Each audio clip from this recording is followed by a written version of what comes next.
What is going on, everybody? Welcome back to episode 112 of Two Dudes of Sports News. While I fix my mic, as always, name is Garrett, and here my co-host. What to do? What to do? This is Jalen Prince, Hey, we're and as back. all, and to It's been quote my friend Garrett, as always, you can find us on TDSN Pod on Twitter /X.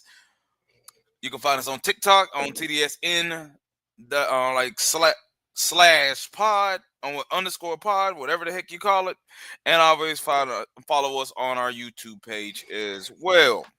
We are also a member of the Sportcoin Network. Shout out to Sportcoin for giving us a shot.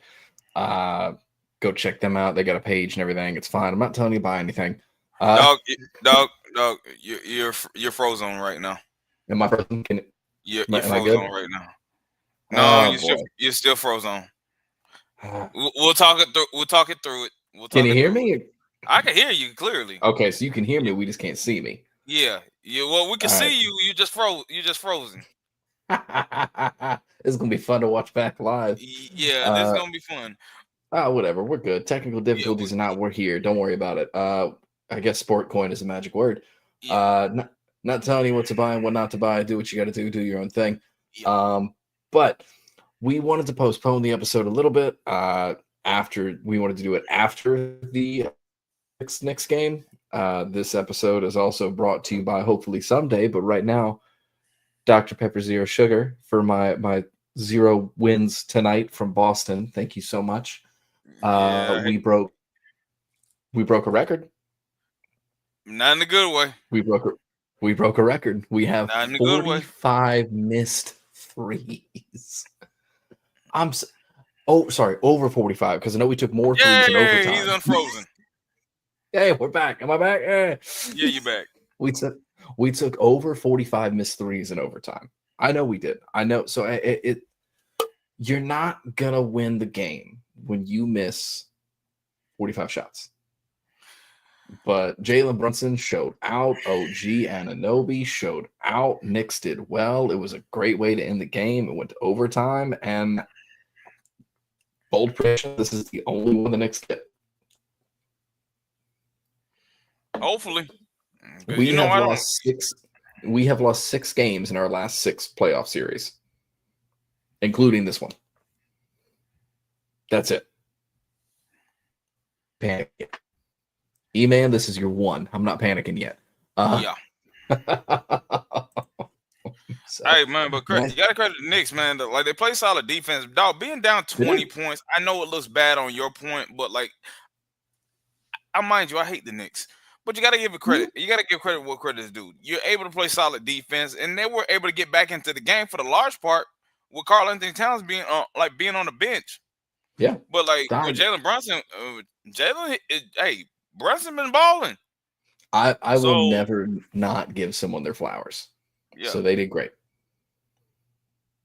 So Brunson was balling. And we could talk about it now because we didn't talk about it after the Pistons game. Brunson sent that man, as far as Thompson, into a different dimension. With that ankle breaker, they sent that man to the shadow realm. And sent that man back to the parking lot. Said, skip the showers, go home. That was crazy. So, I mean, I respect it. They beat us. They won. It was fine. I'm not going to complain about, the foul towards the end, that bang play towards the end. I mean, it was a foul. It was not in the act of shooting.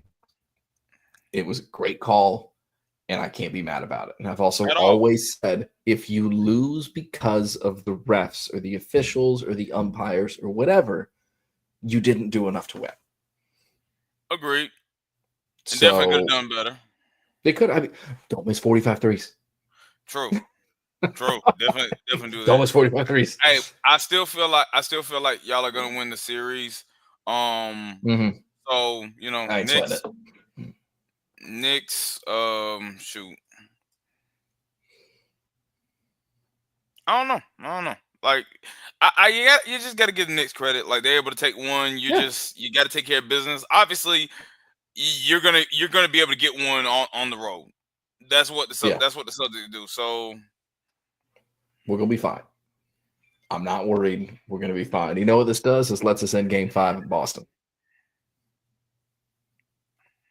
We're going to be all right. Knicks, fix, kicks. Celtics in 6. Celtics in 5. It's to me, it right now, because apparently the Thunder are absolutely dominating. They're playing really good defense. I'm watching them now. They're playing really good defense on Jokic and the Nuggets. Like, they're forcing a ton of turnovers.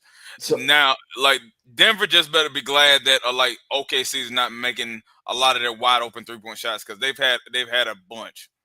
Mm-hmm. I'm trying to pull up the numbers of this, because is the Paul George trade officially one of the worst trades in basketball history? As of right now, possibly. But that's dog, that's to be determined with the Luka Mavericks trade. That's a good point. But as of right now, that's still to be determined. As of right now, hang on, I'm trying to find it. As of right now, here's how it all went down. See if I can find it, what it turned into. Thunder got SGA, Danilo to be a dog on 2K. He's not anymore. They took Trey Mann at 18, Jalen Williams. This is back in 2023. What they took in 2023 or 2024. But this turned into Jalen Williams and SGA. Yeah. No, but think about it. The Thunder are set for a long time with those draft picks. But, all right, well, let's get into it. What do you think about the series with the Denver Nuggets? How do you mean? The series right now? Yes. Side note, love that you're pulling from the jug of Sunny D. Facts. Facts. If you don't know, you know. You know. So I think the Thunder take it. I don't believe in this Nuggets team as much. I don't believe in the team. I don't believe in that team neither. But Yoke is Yoke. Yoke is Yoke, but I think what's going on is now we get to have the discussion we had. I think it was a year or two ago, where I mentioned how Yoke is not a top 5 center, and it's. But that's still not proving my point. Whoa, no. He's still a top 5 center. Let's not get that twisted. Like, we're not all gonna time. do that. Yeah. Oh, come on, dog. You taking Luka over Kareem? I'm taking Luka over. Not Kareem. Luka. Sorry, you taking Jokic over Kareem? I would never take Luka over Kareem. You taking Jokic over Kareem? I misspoke at first. No. Obviously, you taking Jokic over Shaq? No dominance. You taking Jokic over Bill Russell?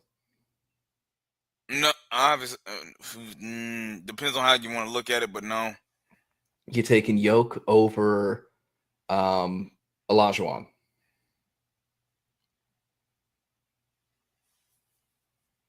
No. I'm not. You taking Jokic over Moses Malone or yes? Okay, I'll give you that. You taking Jokic over Wilt? Yes. I disagree. I'm not taking Jokic. I know that might sound blasphemous, but here's the thing. I'm not taking Jokic over until Wilt. Somebody can mysteriously go back in time. Good God, shit just got murdered. We're not. I'm even taking a 100-point game out of it. Look, not even just that. I understand the accolades and the merit on a lot of that, but I look at what Jokic has done for the last few years. Mm-hmm. Points, rebounds, assists, moments. He's a champion. He's a Finals MVP. He's only going to get better. He just need everybody within that organization to get better as he gets better. But I look at what he's done, just the numbers that he's been able to put up. You can make a case. Obviously, he's not a great defender. We get all that, but he's so great almost at everything else that it outweighs a lot of his weaknesses. And that's what a lot of people in life just hope that you're able to do, is just outweigh the weaknesses. So yeah, I would do. Yeah, I would take it. I would take him over Wilt. You gonna take Jokic over Patrick Ewing? Yes. No, I can't. Sorry, I can't. I can't. Yes. I will put Yoke top 10. I cannot put Yoke top 5. I will put him 5. He's earned it. I can't put Yoke in top 5. Multiple MVPs. Got the multiple MVPs. Got the championship. Got the numbers. Got the moments. Got the memorable moments at that. Got not to mention, dog. He owns the whole state and city of California, primarily LA. I'll give you that. Like, my God, and he got partial land in Arizona. I can't put him top 5. And here's why I can't put him top 5. Right now, the game is more guard and small ball dominated, correct? No, it's not more guard dominated. Not anymore. It's starting to grow. It's starting to grow. Okay, so it's cycling back again. Dog, think about this. What's Jason Tatum's height? 6'7". What's Jaylen Brown's? That's a great question. I have no idea off the top of my head. What about Tingus? That man is 7'1", I think. Al Horford, 6'10". Okay, then, mind you, a lot of what Dallas did last year in the finals, they were small ball. Outside of Derek Lively, who's supposed to be 7 foot, but that's a short behind 7 foot. There is no way Peyton Pritchard is 6'1". Gafford about the same way.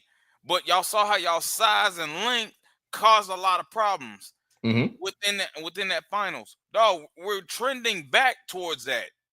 I hear you. To be where the small ball is dominating. Nah, because the big mans are taking over with the perimeter game. A la Yoke, Giannis, Joel Embiid when he's healthy. Heck, Victor Wembanyama. Because the big men's, the center position, are being a vital part within the perimeter game just as much as the post game, is getting back to being where you can't, and where big men are getting back into being dominant. Especially, we're slowly starting to get back to the two big man lineup.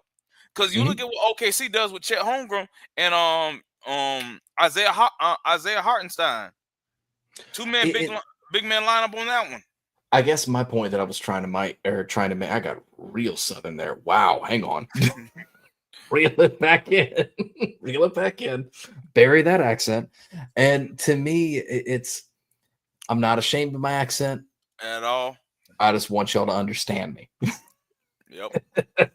So to me, it's the reason why I can't put Yoke top 5 yet is because you got to think of how many great centers were there before him because of how the game was. And I get that, and this is supposed to be a conversation with the Nuggets and Thunder, but we'll end it off. You can't have the conversation without bringing it up. I get that, but at the same time, you got to look at what he's done so far. But we need to get back. I agree.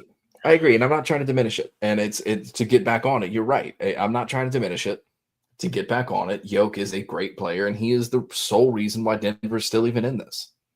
I mean, he averages a double-double, damn near a triple-double. Yep. Anyway, they need to neutralize Yoke as best they can and force Jamal Murray and all these guys to carry the team. Well, Jamal Murray has proven that he can do it, but can he do it for 5 to 7 games? We'll see. I mean, they're still dog. The series just got started, and I really want to mention this. I got so much appreciation for OKC. They're the only fan base that consistently that will still hold on to a playoff-like atmosphere where every fan, rich person, whatever, is wearing the same shirt. I like it. They're not trying to look fly on the sideline. Nah, they're there for basketball. They're there for the game. They're there to support their team. And I love that. It brings out that college football atmosphere type thing, like when Florida does a whiteout or a blue out, or when I'm sure Bama does red outs. Football and basketball, that same type of atmosphere. But it's one thing I'll give credit. It's one thing I'll give credit to Tennessee for. Checkerboard and kneeling's cool. I'll give them that. It hurts, but I give them that. No, let's talk about There's this. the other one. Ants No, that this dude. gonna be good. This gonna be good. This could be dope. But I agree. Buddy Hield came back into his prime last game. Went back to his Oklahoma days and hit 9 threes. Bruh. Which Jalen Green, man. Jalen, and he even said it. He's like, I dropped the ball. Dog, he only hit. I think he only hit what?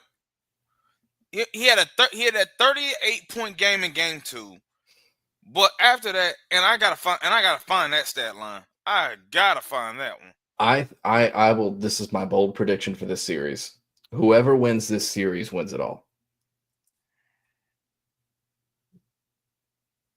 We can mention this real quick. Who you got in the final? Who you got in the finals with your Celtics? I could really see Minnesota in the finals. I could really see it. And it's not that I think it comes down to OKC versus Minnesota. I really do. And I think it's because Ant can just will them there. Yep.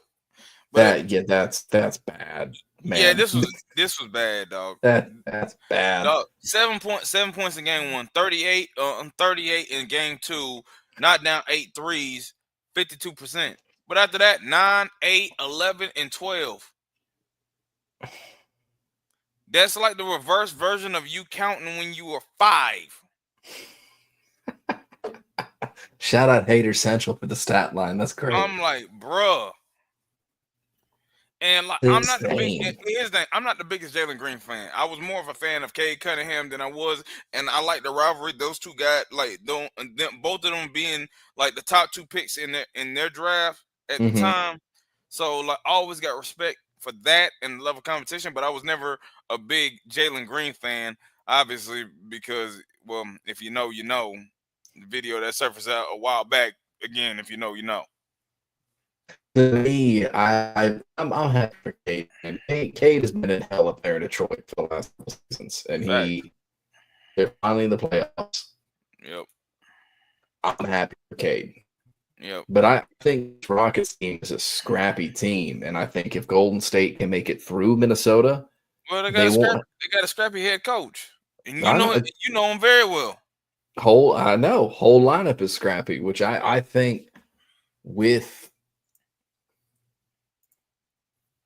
whoever wins the Golden State Timberwolves series is going to win it or make it to the finals. Not win it all. Let me rephrase. I think Boston's going to win it, but I think whoever wins the Golden State Timberwolves series wins it all.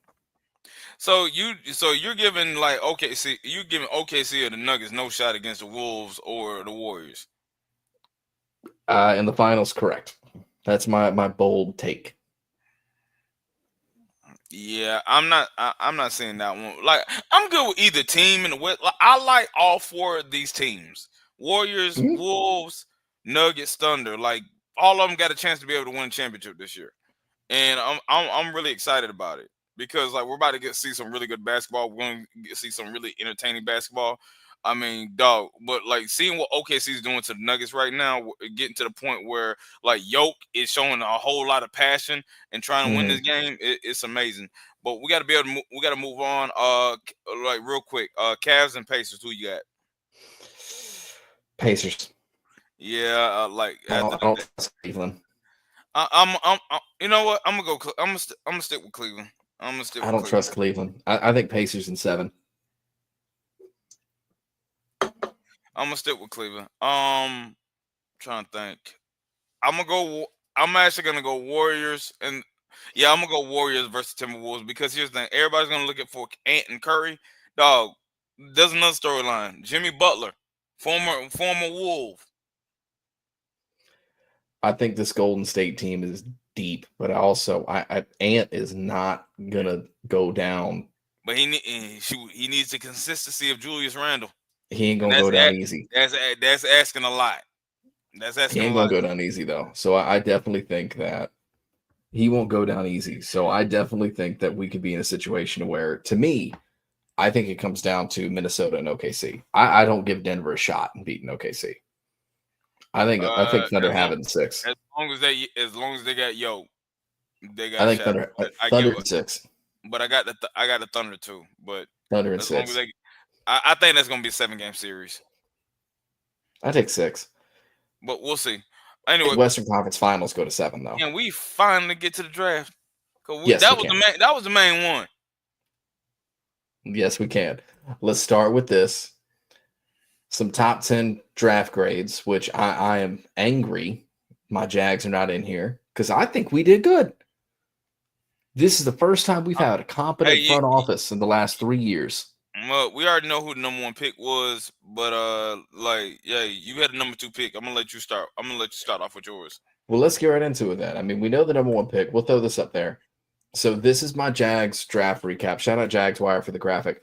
We got Travis Hunter, who we traded up for, which Colin Coward and one of the writers from PFT have said it was too much. So that's how I know we did the right thing.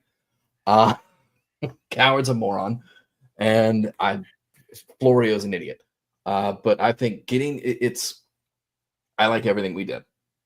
I don't think the trade is too much for the people who were talking about trade value. Trade value is fine on paper, but it depends on what they actually do with those picks. Jalen, question. Can you tell me what Cleveland did with the picks they got from Atlanta for Julio Jones? Not Jack. Nothing. It was Nothing. Trent Richardson and Brandon Whedon were the two standouts from those picks. Not a dang thing that was worth it, whereas Atlanta Falcons got a first ballot Hall of Famer. Facts.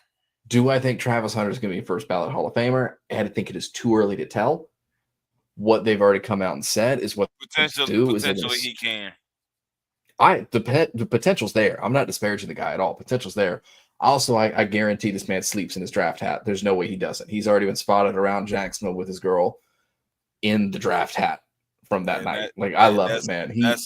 That's another conversation. He wants to be. Hey, we're not getting into that.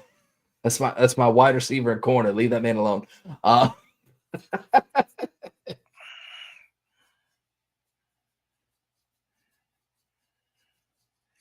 Anyway, what you think about your draft in general?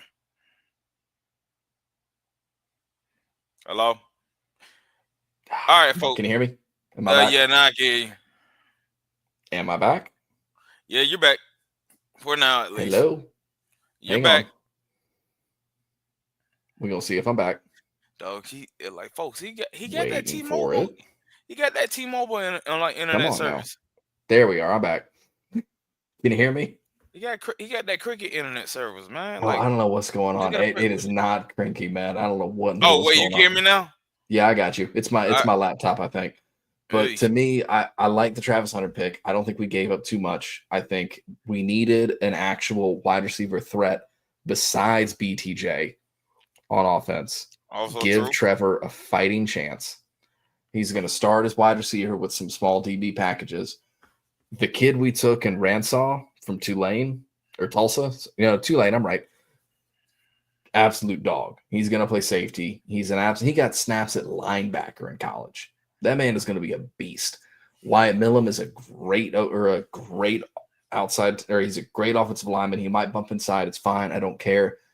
Bashal Tootin is the fastest running back in the class and an absolute beast. I like the Kaiser pick because, yes, he's a little bit older, but I like the Kaiser pick because this means we're not handcuffed to Foyer for another year. And if Devin Lloyd doesn't pan out, which I hope he does, Devin's on my wall. I hope he pans out, but we have a backup in that. We also have Ventrell Miller.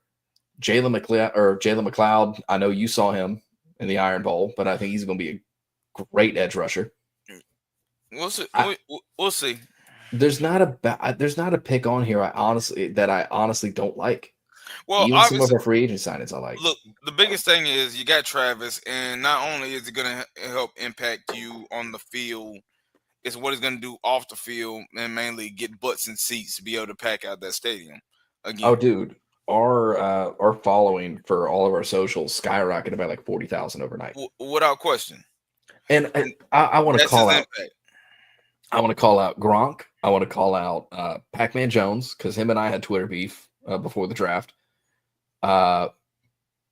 Still Cap, because last time I checked, Shador's in Cleveland and Travis is down here with Trevor. And then as for Gronk, you are out of your ever-loving mind if you think Cleveland is a better city than Jacksonville. That's not even me taking the home. That's me taking the home bias out of it. I've been to both. I'll take Jacksonville any day over Cleveland. And I'm not sorry about it.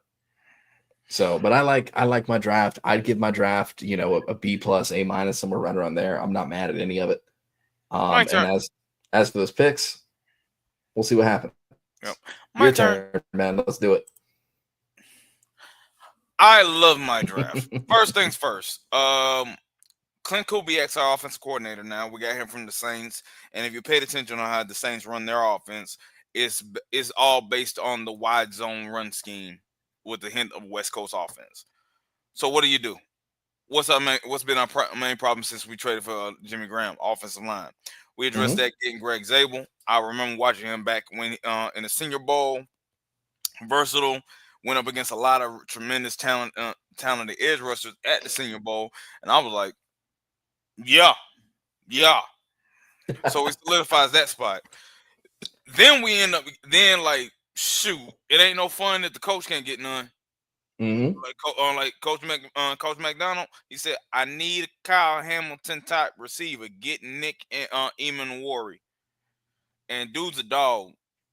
I'm not fine with him wearing number 3 for the Seahawks, obviously, because of respect to Russell Wilson and what he's meant to the franchise. But at the same time, it is what it is. But dog, dude can play, man. I think he was the fastest safety in the draft. Yeah. He flies all over the field. You could basically put him everywhere. He's gonna make plays. Got tremendous instinct. So it's gonna be one. Shoot, man, our defense is gonna be good this season. I'm excited about it.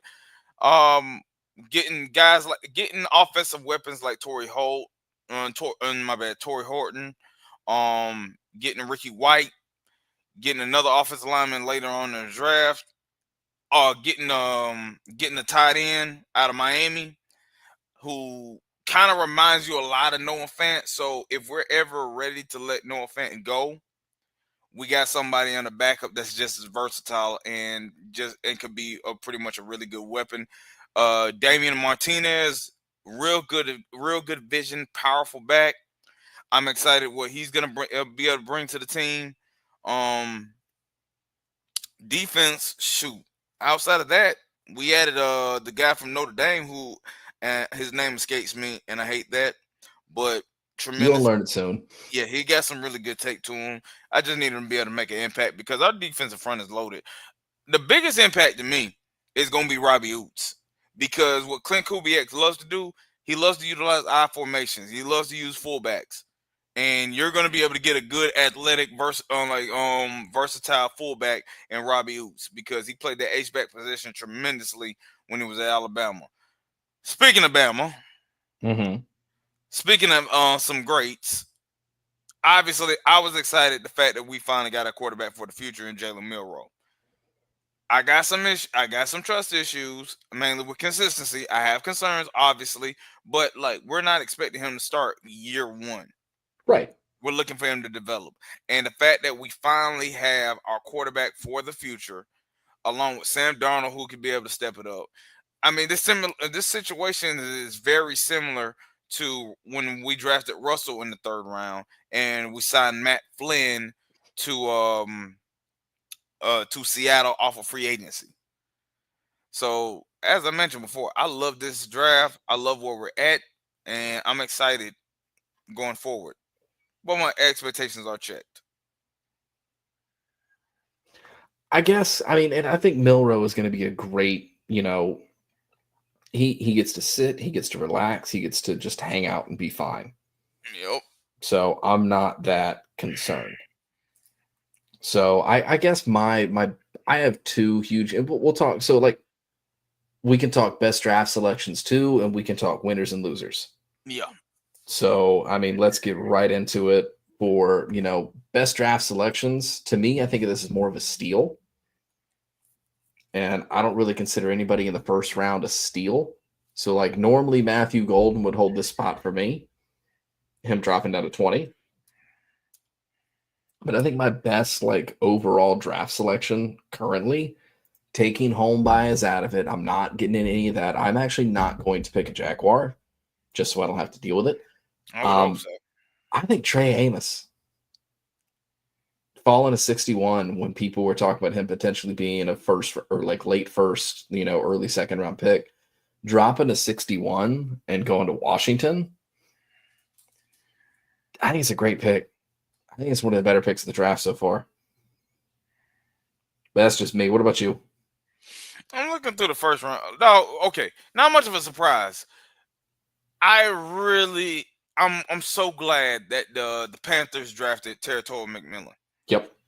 Bryce Young needed weapons, and boy, was he able to get some weapons. Mm-hmm.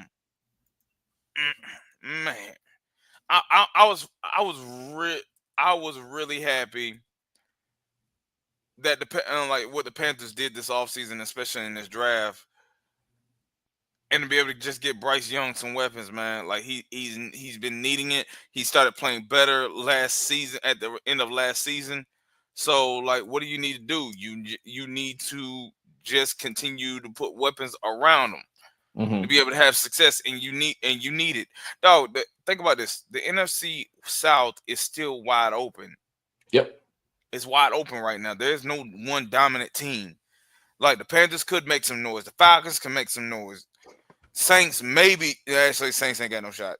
The Buccaneers, they won it last year. They can make some noise, obviously. But you look at what Bryce Young has going into 2025: Adam Thielen, David Moore, Jalen Coker, Territorial McMillan, and Xavier Leggett. He's been needing this, and he got not to mention they got Hunter Renfrow, and they added like former Colorado Buffalo speedster and Jimmy Horn Jr. Yeah, no, Carolina made some good choices. Like I'm pretty happy about that. I think Carolina did well. I mean, NFC East is still wide, or South East South. Sorry, come on, brain, kick in. There we go. Their division, NFC South is wide open. NFC East is pretty open too, behind Philly. Second place is completely up for grabs between the Giants, the Commanders, and the Cowboys, if you ask me. So we can get into that. Those were some of the best selections to me. Hey, look, Bryce can see all of his receivers now. It's great. I think Ted's going to be fine. I wanted him at Jacksonville, but then I saw we traded up for 2. I'm like, oh, we're getting Travis. Okay, let's do it. So we can do winners. Let's do biggest surprise. Let's get into that. The biggest surprise not named Shador. Because I think anybody will tell you it was Shador. It's fine. Mel Kiper also needs to calm down. Mel Kiper got a little crazy there towards the end. Like that was a little's an understatement. Mel Kiper got like a suspicious level of like trying to push a certain. Look, I'm not going to get into that. The biggest thing for me is yes, the slide is surprising. I firmly believe he was the second best quarterback in this class. For him to get taken where he got taken is crazy. Yep. Which makes me wonder how bad those interviews really were. I still think it's conspiracy. I don't know. I don't want to go there. I don't want to go there. I have no proof of that. But to me, like, if that's true, how bad were these interviews? If it's not true, like, obviously Deion's not going to come out and coach. He's already staying in Colorado. It's fine. So you don't have to worry about that. So like that, so we'll get that out of the way. That is not, we're going to make that off limits for the biggest surprise. Mine was a quarterback, though. Why was Tyler Shaw taken as early as he was? You heard that diss track from you heard that diss track? No, not on yet. TikTok. No, bro, you need to check that one out. I would play it, but I ain't getting hit with copyright. So yeah. Let me give you mine. Tyler Shaw, really? Tyler Shaw is the savior of New Orleans? Did y'all watch Louisville last year? No, he's an older injured prone dude. And he's I saw this him in the version of Brandon Whedon. Tell me I'm wrong. That's the Saints for you. It is what Tell it is. me I'm wrong. Hey, but I will say this. Biggest surprise for me is the Atlanta Falcons. They drafted the Georgia Bulldog. 2 defenders. Two edge rushers. 1 edge rusher. And they were concerned. and they were concerned. Like a lot of the fan base was concerned about those picks. I'm like, y'all have not had a consistent edge rusher, consistent edge pressure since John Abraham. And I believe I was in elementary school at that time. So y'all been trying to figure it out, haven't been able to figure it out. Might as well got to do something. And you finally took a Georgia Bulldog because you see what Philadelphia is doing with theirs. The Philadelphia Bulldogs And Bama. Howie Roseman is no disrespect towards Howie. Howie is an incredible example of sometimes it's better to be lucky than good. Facts. But because he took best player available, but also he took best player based on the need of his team, which they happened to line up perfectly, and he fell backwards into some of these picks. But he also knows what he's doing at the same time. 100%. Again, no disrespect towards Howie, but sometimes it's better to be lucky than good. Good for the Eagles. Look, they're here for a reason. They won the Super Bowl for a reason. They're gonna be fine. Who are some of your biggest winners and losers of the draft this year? Because I got mine. Say that again. Biggest winners and losers of the draft this year. Losers would be the Saints off the rip. Biggest winner, you could easily go to Titans. Titans, it hurts me, man. Titans had a good draft. You really could. It really hurts me, man. Titans had. So here's what I found out. I know somebody who was friends with one of the coaches who was on the staff that drafted Levis. No one on the staff wanted Levis. Hey. That was, I think even the GM was like, no. So that was not a decision done by coaching or management, to my understanding. And now they realize. But I mean, it hurts. I think the Titans are one of the winners of the draft. I would say honestly, Seattle's a winner of the draft. I felt like we had a really good draft. So like, I'm not complaining. I don't think the Bears had that great a draft, if we're being honest. I did. I think it was good. It was good. I really like the Bears draft. A lot of people question them for taking Colston Loveland from Michigan over Warren from Penn State. But think about this: Ben Johnson is the head coach now. He's going, like, if you want to be able to get that Ben Johnson that was able to dominate with the Lions as an OC, you just got to let him get his pieces that he wants for his offense going into this year under Caleb Williams. I hear you.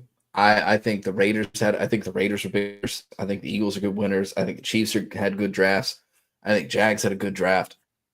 I wholeheartedly disagree with that number 10 right there. So for those who are watching live, and for those who are watching this back on YouTube, you see it. For those who are listening to this, number 10, this is from this is Rob Rang's top 10 from Fox Sports. He has the Houston Texans at a B+. No. What would you... I think the Texans are honestly one of the losers in this draft. I'm listening. Oh, because they didn't get a ton of offensive line? No, and that was the biggest concern. They couldn't keep, because look, I don't care who you have a wide receiver. If you cannot hold the ball for more than 3 seconds, you're not throwing to anybody. CJ Stroud had a sophomore slump. Now, that whether that is due to coaching, whether that is due to offensive line being an issue, whether that's due to people having film on him, whether that's due to injuries on the team, I don't know. I'm just a dude. Yep. But one of the biggest issues they had was offensive line. Not only did you get rid of one of your cornerstones of the offensive line, you also cut your other guard, who admittedly wasn't very good. I'll give you that. But you were so focused on taking wide receiver help for CJ. You did not draft more than one offensive lineman when you have 2 to replace, meaning there's another gap. So I think the Texans are one of the losers, and I think the Bengals are also kind of one of the losers of this class, because I don't think. Why the Bengals? I don't think Shamar Stewart was one of the best edge rushing options for him. Yeah, but dog, here's the thing. Did the Bengals go more defense than they did offense? They absolutely did. And they had to. But it worries me a bit. I don't like it, man. They went heavy on defense. Stewart is a ridiculously raw talent, which I don't love. He fills a need, but we'll see if he can actually follow through. If he follows through, the Bengals did great. But as a guy whose team took a guy based on pure athletic ability on the defensive line, it takes a little bit. So if he can turn it around, great. Bengals, I don't think did so hot, and I didn't love a lot of the Bears picks. I did. They were all. I'd give them a B. I wouldn't give them an A. I'd give them a B. Oh, they had two guys that I felt like should be in Missouri. Luther Burden's at the top of that list. Luther Burden was a good pick. I agree. Because you're getting a playmaker once the ball just touches his hands. We could also say Dolphins. Dolphins didn't do so hot. I can agree with that. Yeah, Dolphins didn't do so hot. I don't think there was like a truly bad draft class out of this entire thing, because I think this was a very deep class. Yep. But there has to be a best and a worst. Yep. So, but let's move on. We got one last thing left because we have to talk about it. Yep. One of the most dynamic kickers in NFL history is no longer with the Ravens. Now, they have said it's for football-related reasons. Obviously, they can't get over what happened last year, unlike around last year where you missed a lot of field goals that were evidently routine. I think it might be more than football-related reasons. I do too, but at the same time, it's like, for legal reasons, we won't say. This is speculation. We don't know. This is all alleged. But I also would expect nothing less from a team to say this is for football reasons. Yeah. Oh, do I say it? Oh, there's a joke, but I won't do it. You said what? Another time. Another time. But to me, like it's we kind of knew this was coming when Baltimore drafted a kicker. I agree with that. You knew it was up because you're not drafting a kicker unless you were like, okay, dude in the building, gone. And something tells me they looked into this enough and they're like, we don't want to be a part of this. We're getting out. It is what it is, but dog, like, it's end of an era. Man, yeah. End of an era. We'll see what comes out about this in the coming days. But as of recording this, they cut him in their statement, said it was based on football reasons. So we got to wrap it up. We've been running for about 45 minutes. Thank you guys for listening. Thank you guys for chiming in and tuning in. If you guys ever want to chime in again while we're doing one of these shows, excuse me, you're more than welcome to. This is a live recording. We have comment sections turned on. Go join us over on YouTube. Find us there, and you can kind of chime in, agree with us or disagree with us, and we'll talk about it. We'll get into it. If you like the show, tell everyone you know. Tell all your friends, your family, your relatives, everything. Tell your moms. It's Mother's Day coming up. Happy Mother's Day to all the moms out there. Jalen has fallen asleep as I'm recording this. Pretty much. Dog, I'm on 2 hours. You're good. I'm giving you a hard time, bro. I know. So we'll wrap it up quick. If you like the show, tell everyone, tell your friends, tell your family. Everything great, 5 stars, whatever podcast platform it is. I'm sounding like the Micro Machines guy at the end of the commercial, or I'm sounding like I'm doing an auction. Slow it down to half speed. I don't care. We're going to speed run through this until we get to the shout outs. If you didn't like the show, is what it is. Treat it like a bad date. We gave you 46 minutes of content. We'll pick up the tab for it. Don't worry about it. But there's no reason to badmouth anybody else. If you rate 5 stars and comment and we see it, you repost the show, you follow us on Twitter at TDSN Pod, on TikTok and YouTube and all that stuff. You repost it, you like it, you comment, you go from there. We'll give you a shout out. We'll also give you a shout out at the end of the show if you are one of the shows that we think you'll like, if you like ours as well. So shout outs always come at the end. Shout out Jim from Fan of the Van. Him and I also do Steel and Two. We're working to get that back together. I've been insanely busy. Shout out to our neighbors from the north, Brent over at the 1420 Sports Bar Podcast, Aaron at Brutally Out of Sports, Darian over at Chill Takes. Also check out the Back It Up podcast. John over Wrestling Fan Insight if you're a wrestling fan, whether you're a casual or hardcore fan. Eamon over at Average Joe Sports. Him and Jim do a show called Scar and Sports. Go check that out. Always go check out Sports After Dark. If you want to hear me talk AFC South, the state of the divisions is coming. Gear up, be there. They're always a good time. Oh boy, I can't wait. I can't wait either, man. I'm excited. Y'all can't tell me anything. If you're looking to gamble, please gamble responsibly and listen to Stay the Wager. Don't bet the rent. Thank you. And as always, we'll see you next time. If I missed you, we love you.